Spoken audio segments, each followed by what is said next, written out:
Buckle up, movie buffs. Mel Gibson is back in the action game, wielding a lawnmower as a weapon that's equal parts hilarious and deadly in the trailer for his latest thriller, Hunting Season. It's a wild ride that promises thrills, family drama, and plenty of edge-of-your-seat suspense. But stick around, because there's more to this story than meets the eye, including some surprising twists on a beloved biblical epic. But here's where it gets controversial. Is Gibson's approach to violence in his films a bold artistic choice, or does it cross into gratuitous territory? Let's dive into the details and explore what makes this cinematic duo so intriguing. Right now, Gibson is deep into filming The Resurrection of the Christ, a follow-up to his 2004 blockbuster, The Passion of the Christ. Before he wraps up that monumental project, he's delivering a dose of high-octane action in Hunting Season. Samuel Goldwyn Films just dropped the official trailer, which you can watch right here for yourself. It's packed with intensity and a touch of humor that had me grinning despite the tension. The story kicks off with a mysterious young woman who washes ashore along a local riverbank. She's discovered by a spirited 12-year-old girl and her fiercely protective father, and her arrival turns their lives upside down forever. Throw in a ruthless drug lord who's hell-bent on eliminating her, and you've got a recipe for chaos that blends heart-pounding action with deep emotional stakes. It's the kind of plot that hooks you from the start, showing how one unexpected encounter can shatter the ordinary and force people to confront their fears and loyalties. Raja Collins takes the director's chair, bringing the script by Adam Hampton to life with a fresh, dynamic vision. Alongside Gibson, who plays a pivotal role, the cast shines with Shelley Hennig, known for her fierce turns in Teen Wolf, Sofia Hublitz from Ozark's gripping family sagas, and Jordi Molla, adding his seasoned edge from Jack Ryan. This ensemble feels perfectly matched to deliver thrills that keep you guessing. One of the trailer's standout moments, and the part most people miss at first glance, is Gibson's character threatening a villain with a lawnmower. It's comically frustrating as he struggles to get the engine roaring, but when it does, it's pure payback power. It adds a layer of gritty realism to the action, reminding us that heroes, or anti-heroes, often rely on whatever's at hand in a pinch. Think of it like those classic DIY survival scenes in movies, where ordinary tools become weapons.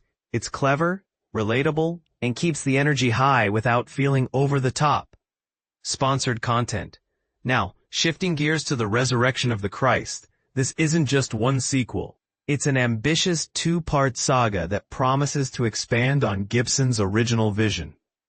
Part 1 hits theaters on March 26, 2027, perfectly timed for Good Friday, followed by Part 2 on May 6, 2027, Ascension Day. These dates aren't random. They're tied to the Christian calendar, adding a layer of thematic depth that could resonate powerfully with fans of the original. Initially, it was thought Jim Caviezel would reprise his iconic role as Jesus, using digital de-aging technology to make the leap from 2004 to now. But as production rolled out, a big change shook things up. The role went to Jacko Altman from Vikings Valhalla, bringing a fresh face and energy. Mariella Garriga, Mission Impossible: The Final Reckoning, steps in as Mary Magdalene, rounding out a cast that's poised to captivate. Gibson has described these sequels as an acid trip, a wild compliment that hints at their psychedelic, boundary-pushing nature. He co-wrote the script with Randall Wallace, and it's clear he's poured his unique sensibility into it, unlike anything he's encountered, he says. And this is the part most people miss. While the first film immersed viewers in historical authenticity with languages like Aramaic, Hebrew, and Latin, rumors suggest Gibson might be filming at least parts of the new ones in English. For beginners in film history, this could mean broader accessibility, making the story more approachable for audiences who aren't fluent in ancient tongues or who prefer subtitles.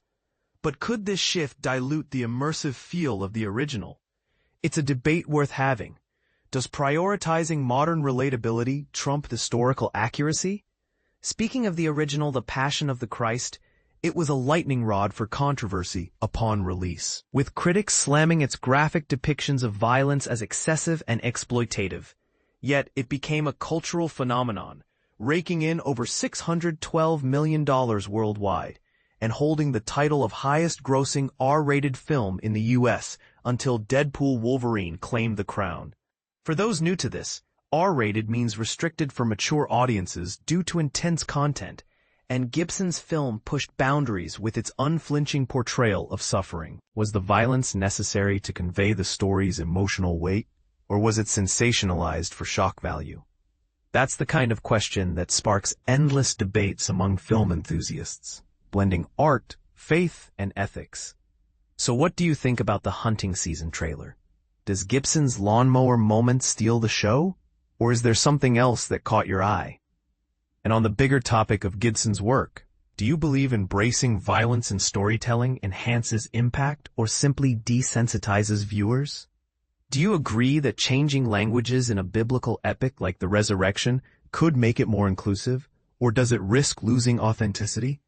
Share your thoughts in the comments below. We'd love to hear your take and spark some lively discussions.